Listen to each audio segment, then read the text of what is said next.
visto che siamo qua, facciamo una cosina a tema, perché qua vicino, forse magari molti non sanno, ma abitava un certo Giuseppe Verdi.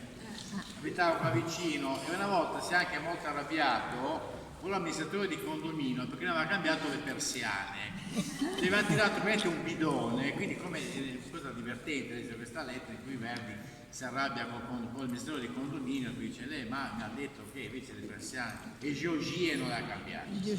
Quindi per dire abitavo qua vicino. Ecco, e quindi abbiamo pensato di fare un valzer, il famoso valzer della contessa Maffei, che magari molti diranno ma cos'è sta roba, è un valzer originale di Verdi che Nino Rota ha riscoperto e ha messo nel Gattopardo. E quindi Nino Rota poi cosa ha fatto? Ha riorchestrato il valzer di Verdi e poi ha messo il famoso valzer del Gattopardo. Quindi ci sono due valzer, di cui uno è quello di Verdi e quello che sentirete oggi e l'altro invece è quello originale di Rota. Quindi il valzer è dedicato alla contessa Maffei e poi faremo un'altra piccola cosa con Lidia, così ci congediamo e andiamo a tagliare la torta di Mazzini.